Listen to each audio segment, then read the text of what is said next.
उनको सबको सेक की फॉर्म में चेंज करना है।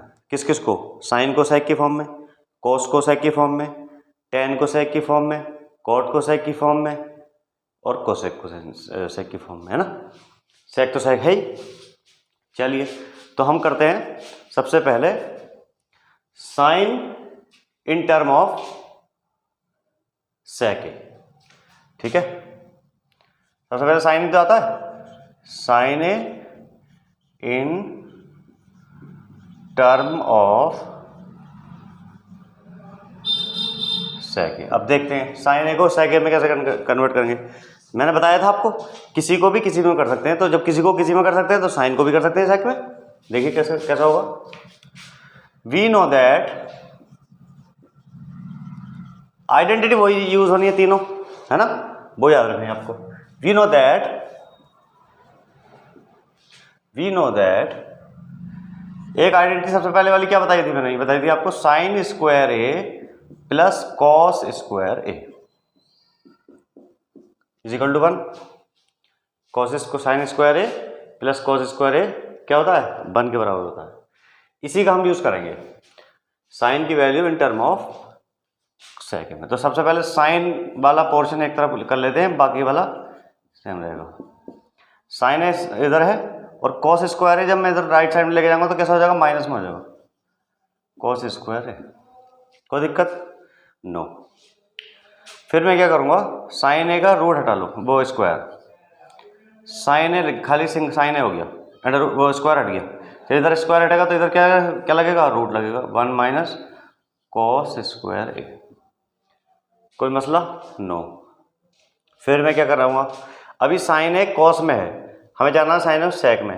तो कॉस का सेक के साथ क्या रिलेशन है? कॉस और सेक क्या है? एक दूसरे का रेसिप्रोकल। ओके, तो मैं लिख सकता हूँ sine A is equal to under root 1 minus 1 upon sec square ए।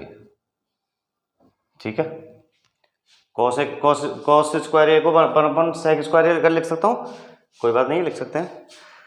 फिर लिखेंगे sine A is equal to, यहाँ पे एलसीएम लेंगे तो नीचे आएगा सेक स्क्वायर ए और ये ऊपर जाएगा सेक स्क्वायर ए माइनस 1। ठीक है, ये ऊपर वाले पोर्शन का तो स्क्वायर रूट हटेगा नहीं, लेकिन नीचे वाले का हट सकता है क्योंकि यहाँ पे स्क्वायर है, ये रूट है।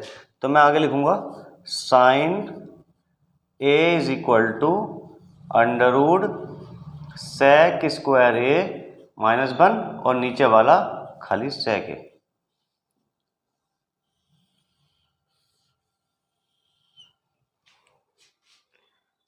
ठीक है, ये हो गया आपका साइन ए की value in term of sec A. Sine A in term of sec A. ठीक है, तो हमने एक को तो कर लिया, चलते आगे। साइन के बाद क्या आता है? कॉस। अब कॉस को चेंज करना है हमें in term of sec. Okay, और वो तो सिंपल होता ही है, कुछ पता है उसके बारे में, कोई दिक्कत है नहीं, क्योंकि कॉस और सेक तो एक दूसरे का रेसिप्रोकल होती है। तो हम लिख देते हैं cos A in term of cos A in term of sec A. तो इसमें कुछ ज़्यादा नहीं करना। वी नो दैट, पहले से जानते हैं हम, क्या जानते हैं कि भैया कि कॉस ए का रिश्ता सेक ए के साथ रेसिप्रोकल का है। सही है, कॉस ए की value in term of sec A, ये सिंपल था। ओके, अब चलता है नंबर किसका आता है? साइन हो गया, कॉस हो गया, अब नंबर आएगा टेन का। अब टेन की वैल्यू निकालेंगे in term of tan A in term of sec A. Tan A in term of sec A. ठीक है, टेन ए और सेक ए कौन सी आइडेंटिटी होती है? एक होती है, वो लिख दीजिए। क्या होती है भाई? पहले तो वो लिख दिए वी नो दैट। आइडेंटिटी लगाने से पहले ये लिखना पड़ेगा आपको, वी नो दैट क्या कि भाई 1 प्लस टेन स्क्वायर ए किसके बराबर होता है? सेक स्क्वायर ए के बराबर होता है। ठीक है, ओके, ठीक है। अच्छा, फिर मैं क्या लिख सकता हूँ, यहाँ पे खाली tan a लाना है ना मुझे, तो 1 को इधर माइनस में ले जाऊँ तो मैं लिख दूंगा sec स्क्वायर a माइनस 1, है ना। फिर मैं क्या लिख सकता हूँ, इसका tan a का रूट हटाना है ना मुझे पहले, क्योंकि सिंगल tan a चाहिए ना, ये तो tan स्क्वायर a है, तो मैं लिख दूंगा अंडर रूट में sec स्क्वायर a माइनस 1। ये वैल्यू क्या हुई, ये tan a की वैल्यू हुई in term of sec a, sine की value in term of sec a, cos की value in term of sec a, tan की value in term of sec square a, ठीक है, माइनस 1 sec। ओके, अब हम करेंगे tan के बाद किसका नंबर आया, cot का, कहेंगे cot a in term of sec a, cot a in term of sec a। अच्छा, जब हम अभी ये निकाल चुके हैं tan a is equal to sec square a minus 1, ठीक है, तो इतना सारा रिपीट करने की जरूरत नहीं है, इसमें ये वाला पोर्शन इसमें यूज होगा, तो मैं डायरेक्ट कह सकता हूं यहां पे we know that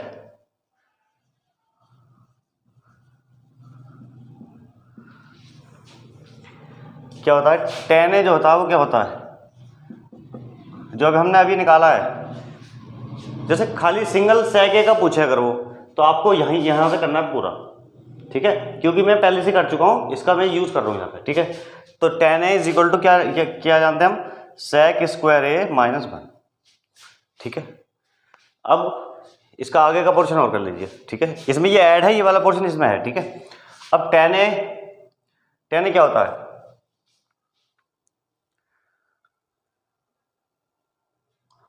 tan a का रिलेशन cot a के साथ क्या है, रेसिप्रोकल का, तो इसका मतलब मैं कह सकता हूँ 1/cot a is equal to under root sec square a minus 1, okay. फिर इसको वापस इसको रेसिप्रोकल कर दूं तो इधर भी करना पड़ेगा, तो मैं कह सकता हूँ cot a जो है ना वो क्या है, वो है under root sec square a minus 1 के बराबर, ठीक है। cot a is equal to under root sec square a minus 1, ठीक है। अब ये cot की वैल्यू भी आ गई, cot की वैल्यू आ गई ना sec के टर्म में। अब हमारा हो गया, देखो साइन हो गया, cos हो गया, और साहब आपका tan हो गया, cot हो गया, और sec तो sec है ही, अब बचा क्या, cosec in term of sec, ठीक है। तो चलिए यहां पर कर देते हैं, cosec a in term of sec, ठीक है, cosec a in term of sec। चलिए, अच्छा एक बात तो पता ना हमें, वी नो दैट क्या, कि ये जो cosec होता है ना, ये क्या होता है, 1/sin a होता है कि नहीं होता, बताओ, ये तो सबको पता है। चलिए ठीक है, तो क्या मैं इसको ऐसा लिख सकता हूं, साइन ए क्या होता है, under root 1 minus cos square A.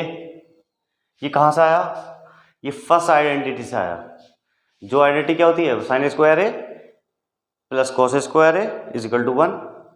तो कॉस स्क्वायर ए को जब मैं 1 की वाली साइड पे लेके जाऊंगा तो क्या होगा, 1 माइनस कॉस स्क्वायर ए होगा या नहीं होगा। तो साइन को केवल ओनली साइन की वैल्यू निकालनी हो तो मैं क्या कहूँगा, sine A is equal to under root, क्योंकि अंडर रूट लगाना पड़ेगा, cos 1 minus cos square A. तो यहाँ से मैंने डायरेक्ट साइन की वैल्यू ये लिख दी, ठीक है। तो अब ये कोसेक से हम चले गए कॉस में, अब कॉस से जाएंगे सेक में।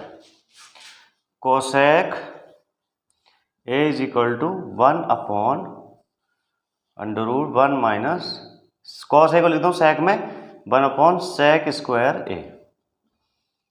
कोई मसला। आई होप फ्रेम में आ रहा होगा। हाँ आ रहा है।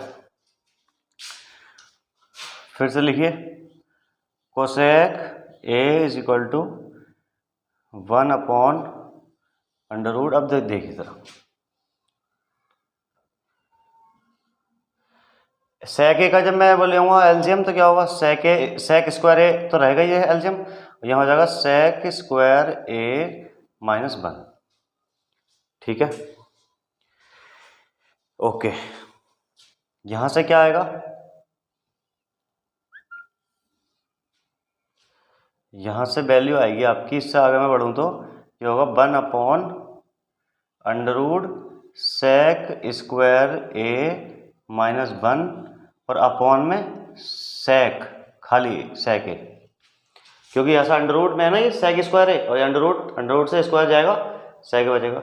तो फाइनली हमारी वैल्यू बचेगी, सेक ये ऊपर चला जाएगा, हम कहेंगे कोसेक की वैल्यू जो सेक की फॉर्म में आ रही है वो आ रही है आपकी sec A upon under root sec square A -1।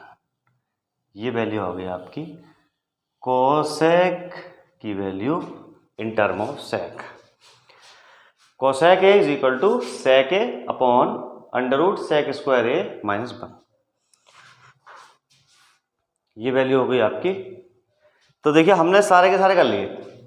सेक में वो करना था ना कन्वर्ट, एक्सप्रेस, साइन को सेक में कर लिया, कॉस को सेक में कर लिया, टेन को सेक में कर लिया, कॉट को सेक में कर लिया, और बाकी बचा कोसेक उसको भी कर लिया। सेक तो सेक है ये। ठीक है, तो आई होप ये बात आपको समझ में आई होगी।